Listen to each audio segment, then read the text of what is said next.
Welcome to a new edition of the Neon Jazz interview series with Chicago-based jazz pianist Joanne Daugherty. She comes from Kansas City and learned quite a bit here before moving on to the Windy City. She has played on some big stages over the years, traveling with the USO of Illinois, with the production of Jersey Boys, and on stage with cats like John Ambercrombie and Randy Brecker. She is a great talent, has great stories, and a great jazz biography. Please dig this story, my friends. And what I want to do is kind of start out and ask, what is going on with you these days? I am in Chicago.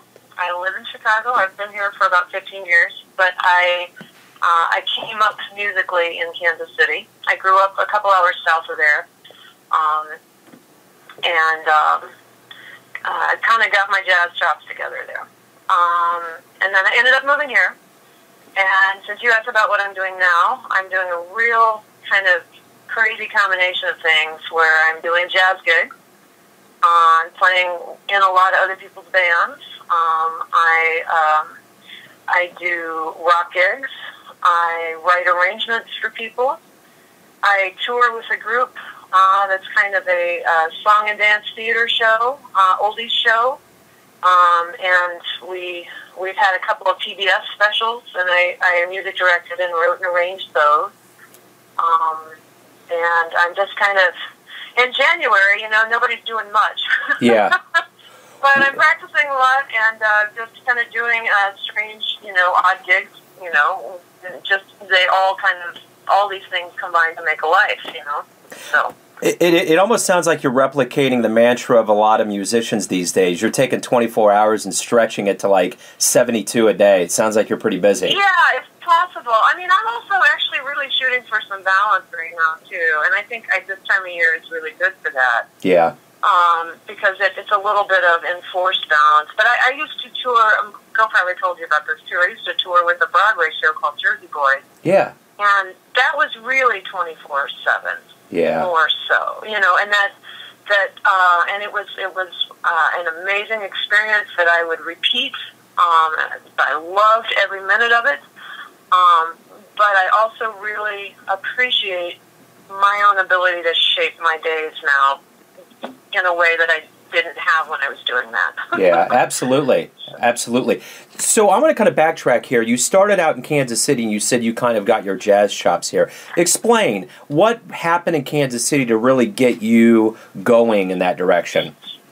I got the...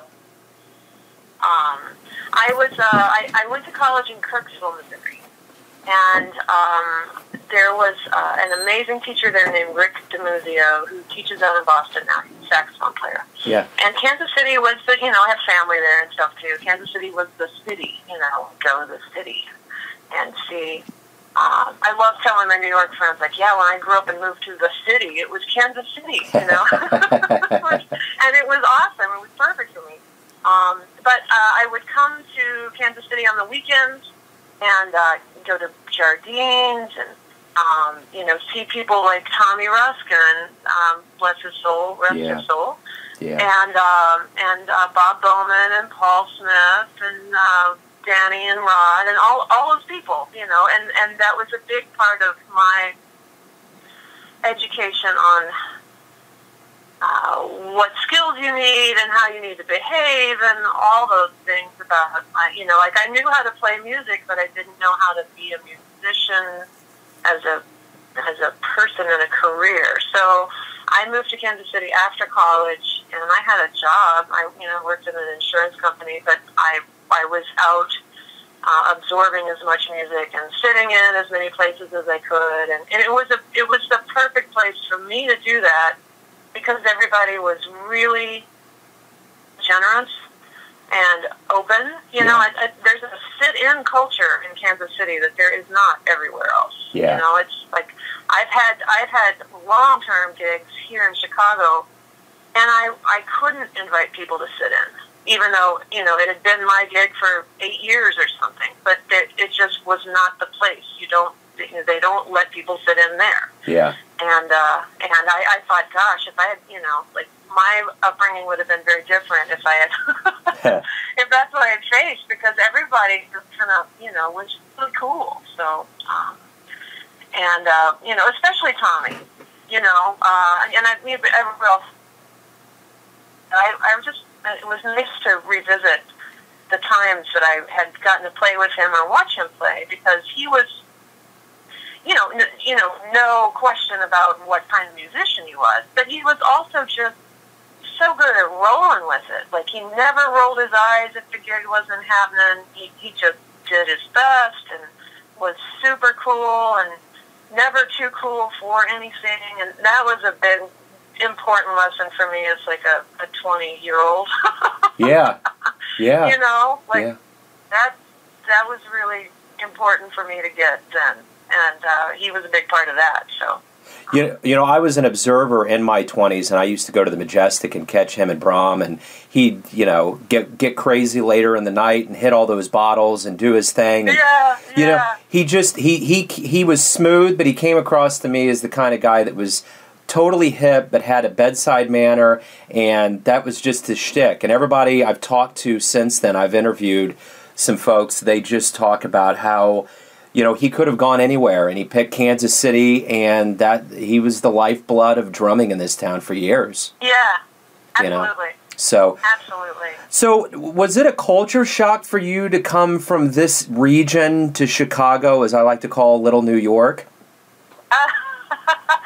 Yes, it was. It was. I was kind of languishing in a job, and in Kansas City, and I didn't know. I still needed that kind of. To make the leap of I'm just a musician. It took me a long time, because I'm not a long time, but I'm kind of a bookie smart person too. So I really kind of like the idea of I liked the idea of having a job and doing better and going through the world and doing these measurable things. And being a musician is quite the opposite of that in a lot of respects. So I got kind of stir crazy, and I moved to Chicago. To go to graduate school at DePaul, because I thought, I'm not really sure what to do, but I'll go back to school. That'll be the thing. Yeah. And I had an immense amount of culture shock, because I had gone from living in a friend's house and paying in a 3-bedroom home where I could park anywhere I wanted. I probably paid $200 a month or something for a bedroom in their house and access to everything. And I went from that to paying big money for one room and a shared bathroom and no air conditioning and no car and all these things, and just the way I was used to living was just completely upended, and it was exciting, and it was also it was too much for me the first time around. I didn't stay. I moved back to Kansas City after about a semester in school, in graduate school. I moved back to Kansas City because I just liked that kind of living better. Yeah, sure. A lot better. And a lot. I've been able to replicate that in a lot of. I have a house and a car and a garage. Those things now I have, but I still, when I go to Kansas City, I just drool. It's just there's free parking, and it's 20 minutes across town, and everybody's nice, and it's easy, and all the food's good. All those things. Yeah. So. It's a great place, and it's only gotten. I was just back there in November, and I was blown away by. I was also back there in 2012. We Jersey Boys stopped there for probably 3 or 4 weeks, so I got to. I had an apartment and lived in the Western Auto Building for a while. Oh, okay. And so I was down in the Arts District and the Crossroads District, and none of that was there. I moved in '98 or something, so none of that was going on. And the Power and Light District was just being talked about when I had left town and stuff. So it was really great to come back and just see all these changes and big food culture and all that stuff. But then the second time, just recently, I was back in November. I just could not get over the players, just how many great young players there are there right now, and doing good stuff, It's just amazing. So. Yeah, Bobby Watson's been kind of a Pied Piper at UMKC, bringing in talent, and, and the thing about Kansas City, too, is you're totally right. Since the late 90s, there's been an absolute explosion of all kinds of different things. I mean, the Crossroads taken off. There's so many venues. I listened a little while back on KKFI, the local community radio, and they were doing a jazz calendar for like the weekend, and it took like 10 minutes. It was crazy. Yeah. You know, so yeah, that's like OZ. You know, it's like when they start their calendar, it just keeps going. And yeah, that is the sign of a rich scene. Yeah, that's what that is. Well, and I guess that's incredibly cool. Yeah, totally, and that leads me into my next question. There just has to be, with the length of time you've been in Chicago, what is that like? What's the scene like? You know. You know, it's really. I'm perplexed by how to answer that a little bit because I have swum through the scene in different ways, so my experience of it has really changed over time. When I first came here, I was doing pretty much exclusively jazz, so I would start there and say, it's a great place. People are friendly. Especially back then, there was enough work for everybody. I think that's contracted some. Some clubs have closed, you know, and the older people are always like, oh, you should have been here 20 years ago, you know, all the time. So I don't want to be that person. There were surprises, though, in the scene here I found to be much more segregated. But that has a lot to do with the geography of the city. You know, the city is on the radar for being very segregated. I mean, it's very multicultural, but there are places in the city where it is very deeply concentrated of, you know, particular kinds of people in one area or not. And that I found surprising,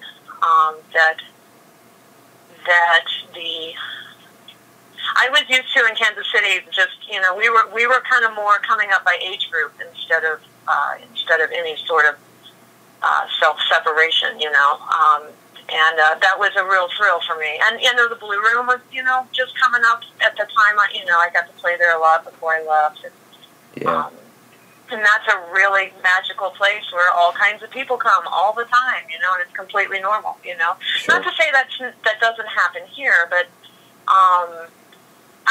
it seemed to me that if I didn't make an effort to play with lots of different kinds of people, I could easily just stay in one little pocket of people and not have as rich of experience as I wanted. So that was an interesting thing to me when I moved here. Yeah. And it's just because it's so much bigger, you know, in a lot of respects. Absolutely. And then the interesting thing, too, was how many, like, sub-cliques. And I don't mean exclusionary cliques. I just mean, like, hey, there's a jazz gang. Okay. You know, there's also a free jazz group. Yeah. You know, like a group of people. There's a free jazz segment of people. There's a blues jazz segment of people. There's an ECM segment of people. There are people who like to write these kind of tunes. You know, like it's kind of, you can find any kind of real specific subset you want to get into. There's someone else to play with you, which is really, really cool. Yeah. So, really cool. Yeah, that's great. That's great. So speaking of big gigs and big stages, you've done USO shows, you've done Jersey Boys, Dreamgirls, Billy Elliot, played with John Ambercrombie, Randy Brecker, and Howard Levy. What is it like when you get into either big productions or next to big acts? What's the energy like? How do you go into it? What's the experience like? It's just it's every, you know, whether it's a club with somebody fancy or fancy, don't I sound country? Somebody, you know, in quotes, important, or just a club with just the gang, or a big stage. Yeah, I tend to just get excited about all of it, and, you know, try to just show up really, really wide open spiritually, and just kind of see what happens. But that's been cool, because the one thing I really have enjoyed about, you know, playing those kind of bigger, like, theater shows, especially Jersey Boys, was cool because the band was on stage quite a bit. Yeah. So you got to actually see and get reminded of music touching people and physically changing them in the course of an evening. You know, like you've got to kind of feed off that the energy of 1,800 people who came in with their troubles and left ecstatic. Yeah. And I have also played a lot of gigs, smaller gigs, where you start to feel like no one's paying any attention, and does this matter, and all that kind of stuff. And then, to get that reminder of like, no, this is a valuable service. This is not a frivolous thing. Like, bringing joy into the world is an important line of work. Yeah. And I think I got off on a real tangent there, but no. That to me has been one of the biggest gifts about getting to do, in quotes, bigger things, and occasionally I get to find out that like Sting is taller than I thought, or something like that. So yeah. But it's just fun to watch and like see all these different levels of production, and how loose can something be and still come off, and how tightly like buttoned up on the corners can it be and still have life in it. Those kinds of things I find pretty fascinating. So yeah, that's great. And this is definitely the question to go off on a tangent, because it's wide open, that's for sure. So let me talk to you about when you construct an album. Your latest is Range of Motion, and how do you go into the studio? How do you go into that, I'm going to release an album mode? How does that work for you? Well, it's funny you mention that, because I have another one I'm sitting on, and I'm really, really inspired to get it out of where it is and into the world at large. So there's another one coming, and I'm really excited about it. Cool. Range of Motion, each of them, oh gosh. Range of Motion was really, that the title came later, but that was really about kind of like, hey, in retrospect, I do these different things. I write these different kinds of things. I like writing for horns. I like writing for guitar. I like these different sounds. Like here's a kind of a snapshot catalog of my interests and skills, and it was a little bit of that. And this new one is much more of, hey, let's have a really good time. Let's enjoy ourselves. Let's play this groove we liked for a long time, So, but not too long. Got to keep your numbers in the right spot and all those things. But, yeah. I try to really assemble a group of songs that I like, and I write a lot of music, so that factors into it a lot. It's a way to get that out there. How do you approach so from your very first real professional gig to gigs today, is there less nervousness? How is the wisdom settled in? What's your approach now versus when you started out? Less nervousness, sure. More mental engagement and less chatter in my head when things are going right. If I'm saying that right. Yeah. I think that's something performers have to deal a lot with. I think all of us do have to deal with the chatter in the head, but I think that's definitely the confidence in your ability to execute becomes less of an issue, and then the focus becomes on your level of engagement. For me, yeah. I'm still, of course, trying to technically do things correctly and all these other things, but I'm worried less about that, because I have more years of more hours under my belt with all these things, and I'm more focused on how present can I be for this, and sure. How can I, if I'm just playing quarter notes, I want to make them the very best quarter notes ever, and can I stay engaged in that level and not get distracted or any of those other things. And playing with this group I'm playing with Under the Street Lamp right now it's a show, it's a big show in a theater. And the band is on stage with the singers who are singing and dancing and sweating up the storm, but we really have to perform too. Yeah. We can't just sit there and play. You have to play in all capital letters with all your heart. And that, I find, is really something that's been a great experience to take back to just a jazz club or any kind of, even accompanying a choir or whatever it is, just to really get in there and do it, Yeah, absolutely. Who are your jazz heroes? Paul Smith and Bob Bowman. I'm going to start there. Nice. And Tommy, of course. But Herbie Hancock, Wynton Kelly, Tommy Flanagan, Bill Evans, Keith Jarrett. I went through a lot of different phases, and I'm really definitely much more interested in things that really swing than I used to be. I used to really go ECM, straight eighth notes land, just really love that stuff, and I really love Stevie Wonder and his writing, and that's been a big part of my jazz playing, strangely. Yeah. But just the voicings he uses and the ways he goes here and there, that's just been something that I can't love. I studied, my teacher, Rick DiMuzio, is a saxophone, a tenor saxophone player, so I studied a lot of that. Joe Henderson and John Coltrane and Sonny Rollins and Wayne Shorter and all of their bands and the people in their bands and all that stuff. That's kind of where I came from and really shaped the way I hear things, I would say. So if you could meet any one of those in that list, one of them, who would you want to meet and why? What would you talk to him about? Herbie. And I would let him talk. In terms of just an overall hero of versatility and constant transformation and constant innovation, I find him to be a really inspiring person for that. Cool. Got great at one thing, didn't stay put. Got great at something else, changed the way everyone did that, moved on. Just that's a big bunch of.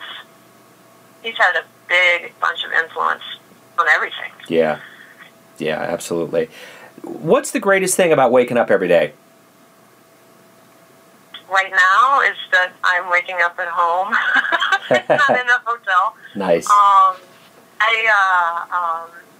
don't want that to sound. I still love to travel. I don't mean that, but I was gone for 18 months one time, and that hasn't worn off yet. I wake up at home and I'm still like, yay! Here I am. This is cool. This is the right place. Yeah.